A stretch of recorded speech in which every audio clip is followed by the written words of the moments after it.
Hello everyone and welcome back to the Cyclocross Social Podcast. Today we are here with another episode and today we are focusing on the mountain bike part of the sport. There were some cross riders racing there as well. Yesterday we talked about the Giro and today I'm joined by Issam to talk about the mountain biking. Welcome Issam. Yes, thank you for having me. So the Mountain Bike World Cup started about a month ago in Pieterse, Brazil. We didn't make a podcast about it due to our time schedule and in general not all of cross riders making the trip there. I do still want to say that it was a very entertaining weekend there. Great racing both on the men and the women's side there. Super entertaining and the fans there were just next level. A month later the European circuit started and it was Tom Pidcock, the rider from the INEOS Grenadiers, the Olympic champion, who instead of going to the Giro decided to do mountain biking.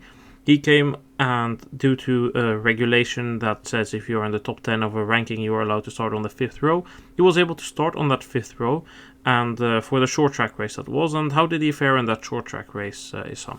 He had no problems moving up the field and was able to be in control of the race.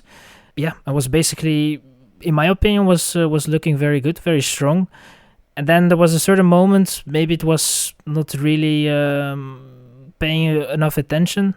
He fell back a little bit and then he crashed out of the footage. We couldn't really see what really happened, but he lost some time, was able to fight back, get an 8th spot in the end. So there was damage limitations for him. But we could see that Pidcock was going to be ready for the Sunday and was going to be ready for the Olympic distance. Yeah, he was really good and I mean, I don't know, I had a bit of mixed feelings for Pidcock going into this weekend. I mean, he was like, I knew he was going to be good, or at least I somewhere expected that, because last year he was super good and really just rocked the races there in Nova Mesto and Albstadt and of course the Olympics. But at the same time, I had this bit of caution because I was thinking, Pidcock, he's been sick, really wasn't that good on the road, and I don't know, how will he fare on the mountain bike? Can he switch quickly? So I had a bit mixed feelings. I don't know how you thought about that before we went into the weekend.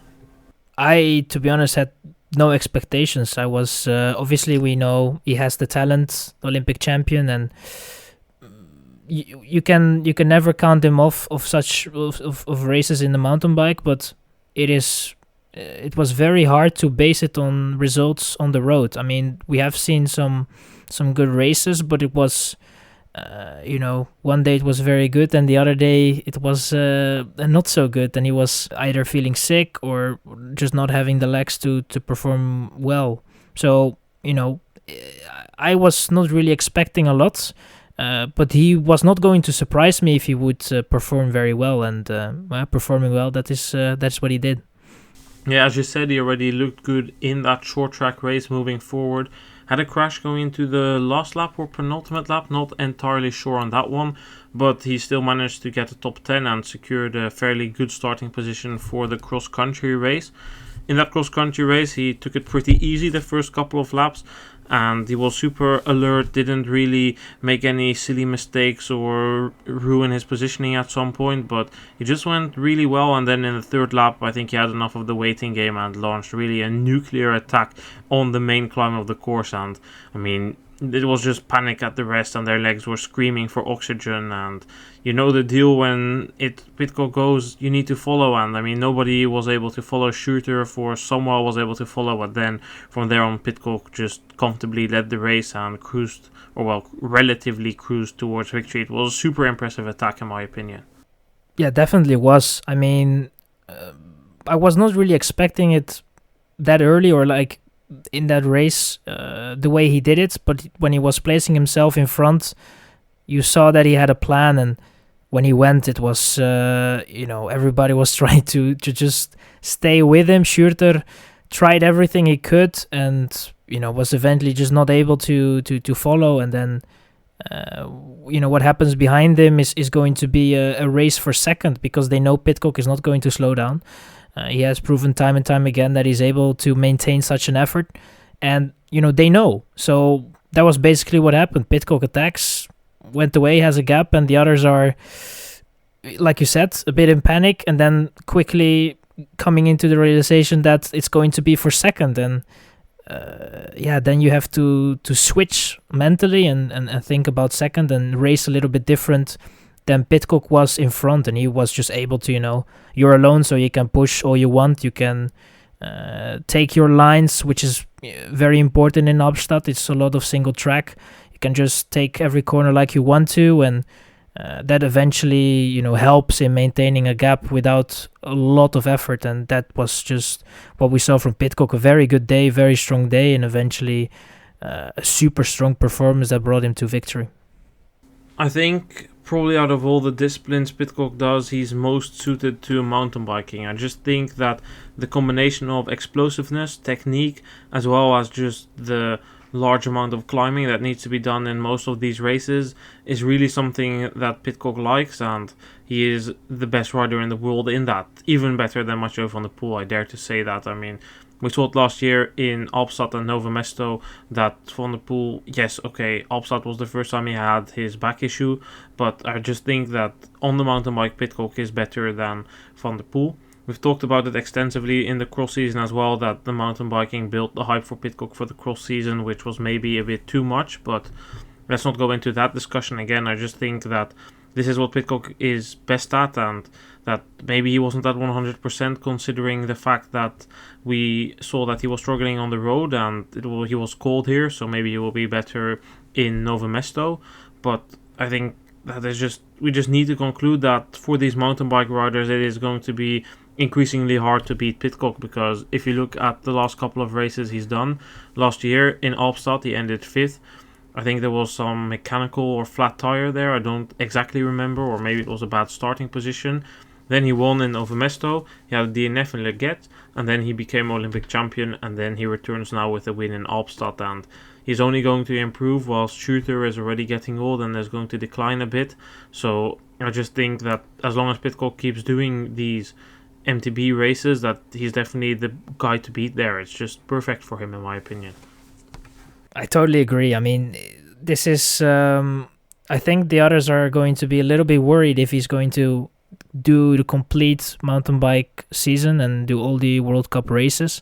I think it's going to be I wouldn't say a nightmare, but they definitely are going to be wishing him to not start at such an occasion. But he also brings a lot of attention, so I think in a way it's also very good for the sport that he is there, and as an Olympic champion it's also very nice to see him there. He's not only there for the gold medal or for a jersey, but he's also there for a legacy, and he loves the sport, he loves the racing, and yeah, it's very good to see him having enjoying something, because I have the feeling, or I had the feeling, that when he was on the road he was not really enjoying it, and the performances were not always there, and you saw kind of he was not feeling very happy. And now on the mountain bike you see the smile, he's performing well, he's winning, and that's always good to see, and I think he really, really enjoys it. And also with the race, to be honest, in his climbing he was gaining on everybody, and then in the descents he was not losing a lot of time. Albstadt is not really it doesn't have a really technical descent, but still it's very tricky in a way, and he's still able to only lose a second in a descent every time they have to go through it. So I think he's probably the best in mountain bike. On the road he's very good, and cyclocross he still misses a little bit, but also he's very close to be the best, and it's just a phenomenal rider, and I enjoy watching him, to be honest.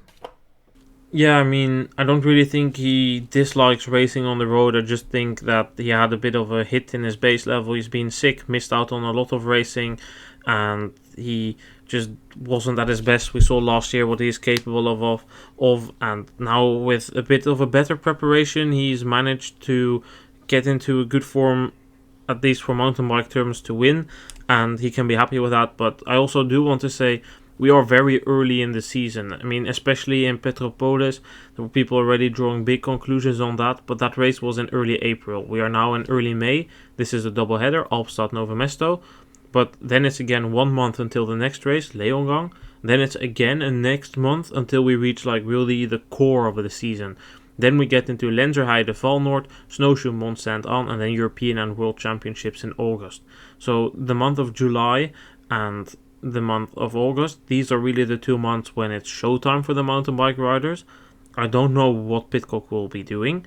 I assume that he will continue racing mountain bike, considering the fact that he wants to claim that world title. If he does the tour, I think it will be very complicated to still race mountain bike World Cups and combine it with a peak at the World Championships in Leggett.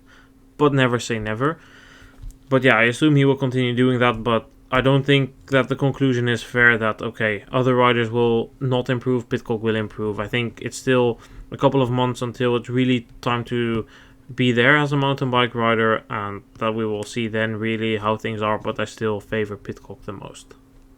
I would also like to mention Samuel Case, the rider from Alpecin Phoenix, the New Zealand rider. He was very good in the short track race, maybe not as much in the Olympic cross-country distance, but he won that short track race, and that was certainly nice to see for the rider who did a couple of cross races this season. He was in those cross races competing with riders like Elisabeth, who started his dream to participate at the Olympics in Paris here in Albstadt. That didn't go as planned, did it, Issam? It's funny that you say his dream. I mean, it didn't really go well. It was more his nightmare in Albstadt. I mean, it was going from bad to worse. In the beginning of the race, he was around place 50. And from there on, there was no improvement. It was every lap, he was losing more and more time. And, eventually he had to DNF. I think it was lap 4 or something. But, his lap times were just terrible. I'm gonna be very honest. It was really bad, and compared to the guys that were even behind him, he was going slower than most of the guys behind him. So he was just falling back lap by lap, and yeah, it was not really good. I mean, what happened, we don't really know. He said that he had some back issues, and that hampered him in the race, and he was not really able to push. That might be a valid reason. I mean, it's never fun to have some back issues in Albstadt with the long climbing sections, and also very, I wouldn't say tricky, but difficult descents. So you have to be using your back a lot. But I don't know. It's definitely not a good start for his campaign, and I would say a lot to learn and a lot to adapt for Iserbeet in the mountain bike season to come. I mean, I don't think that this is the true level of Iserbeet in mountain biking, but I do have to say that it's kind of ironic that this happens here in Albstadt, because the attention was high on Albstadt in Belgian media due to Iserbeet participating and Pidcock participating. And in the lead-up, there was a lot of attention for Iserbeet giving interviews saying his goal was to go to Paris, which was already very ambitious. I mean, over-ambitious in my opinion, when you have Pierre de Froimont, who claimed the top 10 in the first World Cup in Petropolis, Jens Schuurmans, who has been Belgian champion and has been up there quite a lot. And then you have Dan Soete, who has been like a very solid third rider, but Soete got mentioned nowhere, not even by the national coach. I don't think that Soete even got support from the national team there and needed to sort it himself. However, Soete rides to a very solid 40 place in the top 40 and 38th. Bit of a fallback in the second part of the race, but it's definitely a very neat result. Iserbeet so far has been nowhere near that. So just besides the fact that he isn't the top 3 Belgian, probably Belgium will only have 1 or 2 riders starting the Olympics in Paris. So I just think that it was over-ambitious, that, and I mean, Jens Dekker has told us that he thinks that he won't make it. I will agree with Jens. I don't think that he will make those Olympics either. And I just think it's hard to see them actually, like, sure, he can improve, but in my opinion, the improvement needed is way too significant for him to actually have a shot at ending somewhere near an Olympic selection. Yeah, I agree. I mean, this is that is what we can conclude right now of his results. I mean, we have seen some, I wouldn't say promising results, but some results that showed that he has, some skills and he's okay on a mountain bike, but it was not convincing in my opinion. He was, he had some races in Turkey where he was behind Joshua Dubois.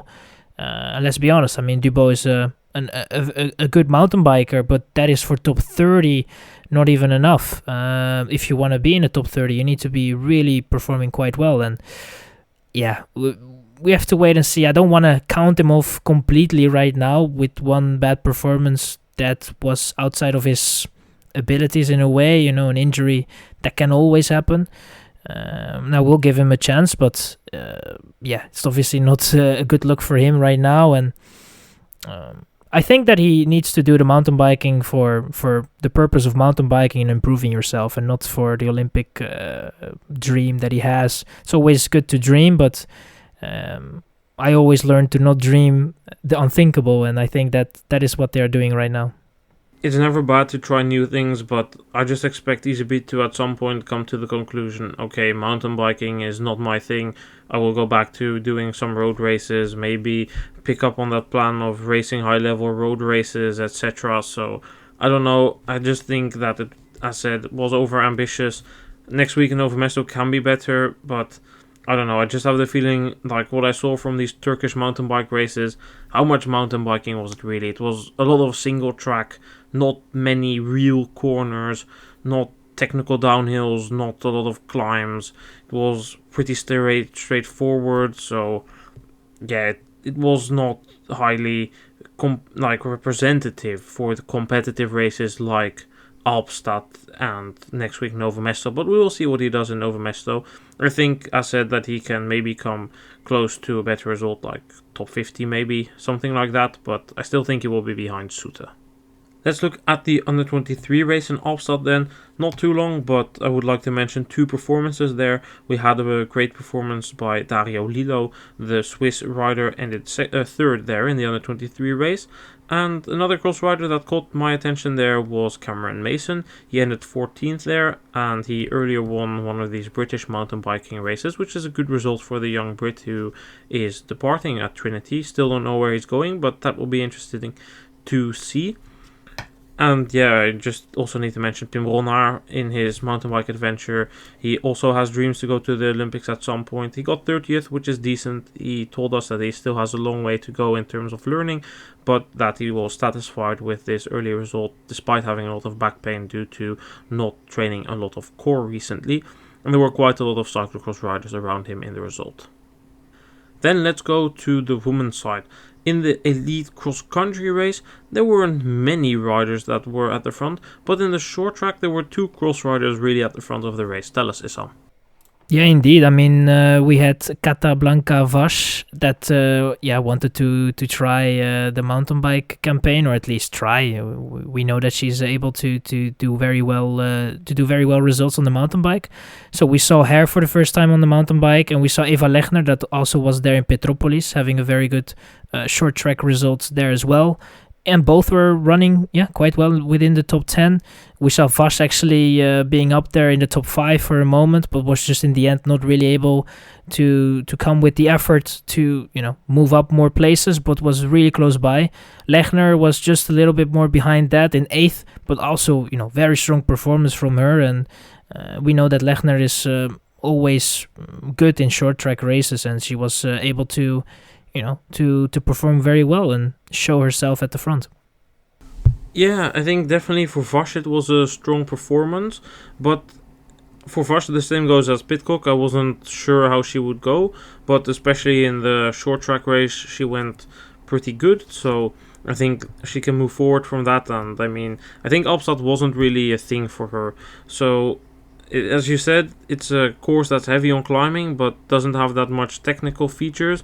Next week Nove Mesto will be different. I think that's more something for Vas. I don't know how you think about that. I don't know if it's going to be more for her, but I definitely think that she can, there is less climbing. There are some sections where you can just use your power to your advantage. I think she definitely has some power. And there are just some more sections you can, I wouldn't say rest, but you can, you only have to focus and get through with your technical abilities. And I think that those rest periods might be, helping her out to maintain that pace that she was able to do in the Olympic distance for a longer period. And I think that will really help her. But, we have to wait and see. I don't know how she will digest this race. It was very tough on her. You could really see that it was that it took a lot from her to eventually finish where she finished. And yeah, we have to wait and see how she will digest that race and how she will perform in Novo Mesto.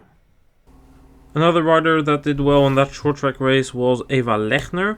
I already noticed her in Petropolis, one of the few riders to make that trip.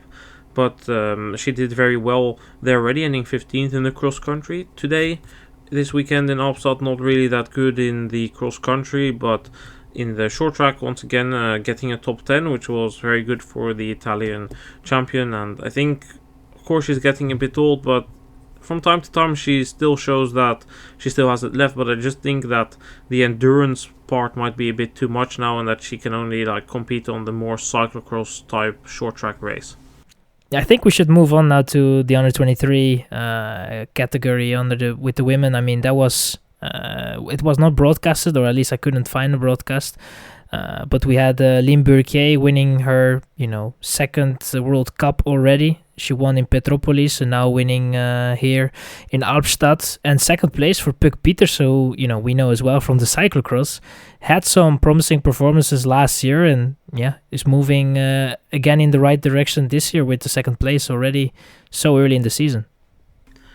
Yeah, I mean, for Burquier, it was a pretty strong performance. And yeah, I mean, I'm a bit lost for words about Burquier because she showed her talent in the cross season this year. We saw her claim a couple of top 10s. In the mountain bike, we know she is already a very good rider. I mean, she's just so talented, and mountain bike is perfect for her. And, I don't want to repeat myself, but, she can do probably good on the road as well, especially in climbing. But I just think, just for Pidcock, she's probably best suited to mountain biking, and especially with her super fine technique and her figure, she is super light and still puts out great power numbers, and that really helps her on the climbing. If I look at Pieterse, I have to say I was a bit surprised by that second place. Already just for the reason because the week before on the Vanberg there was a Three Nations Cup race, and she got beaten by Van Empel there by a significant margin. And Van Empel is not a bad mountain bike rider, but that margin was a bit worrying, especially considering the fact that Pieterse usually had the upper hand over Van Empel on the mountain bike. So I was a bit surprised when I saw Pieterse ended second there. I don't know how you think about that. I was surprised too, but that was indeed solely on that race that was held there in the Netherlands. I mean, when I saw the result there, I was like, wow, that's going to be a tough start of the season for Pieterse. And, it was still early. It still is early in the season. So it's, I mean, you cannot really judge too much on that, but you still have to, take it in consideration and take it with you for the race. So before the race, I didn't really expect Pieterse to be on the podium. I thought if she finishes within the top 5, that would already be a very strong performance. And I was really looking forward to what Van Empel was able to do in the race. Yeah, Van Empel, I don't think that she disappointed because she ended somewhere where I expected her to end, in the back end of the top 10. I think she was 7th. But, I mean, I don't know. I just thought that Three Nations Cup, it really just switched my mind around, thinking that maybe Van Empel would end on the podium and Pieterse in the back end of the top 10 or something like that. But, I just think it's not really disappointing by Van Empel. I think she's more suited to short track race. I know she also does Eliminator. So if you look at those factors, I just think both put in a solid race and definitely continue to show their talent and their multidisciplinary approach. But for Van Empel, I think that mountain biking is a bit of a thing that she does now because she doesn't have the abilities to race on the road. She wants to race more on the road. We'll come about her talent on the road in a bit. But she wants to race more on the road. She wanted to race at Jumbo-Visma and then return to Paul Sauser for the cross season as a deal similar as Van Anrooy has with Trek. That didn't happen because Paul Sauser didn't allow that. Paul Sauser Bingo, however, does not facilitate any racing for their women's. They can only race club level teams, non-UCI. So eventually, after Van Empel just kept pushing, they eventually made a deal with the Bingo road team, the women's team, that Van Empel and Betsema could ride there. But this is a lower level team that doesn't do many races. So Van Empel decided to focus on mountain biking instead and will do the Gran Fondo Schlek as a race on the road a bit later. She thinks the level there is higher. But I don't know. I think that Van Empel was pretty unhappy there at Paul Sauser Bingo, and it's shown. She said it in interviews that she wanted to leave. Jumbo-Visma has linked. What is your thought about all of this, Issam? Yeah, I think she's pretty unhappy. I mean, if I was happy at a team, I wouldn't I wouldn't say what she was saying in public. I mean, I would try to fix it internally, and I think she tried, but she just really didn't see any solutions and was like, well, I just bring it publicly then, talk with the media, put some pressure on the team, and show everybody that I'm not happy where I'm at right now, and show the other teams that if they have a very good offer, I can move. I don't know when her contract ends, but at the moment, I do not really see that she has a big future with Paul Sousa. I mean, I think that it's a bit of a shame that she was not able to have already some races under her belt, big races under her belt on the road. I think she really has the ability to do something good. She has a good sprint.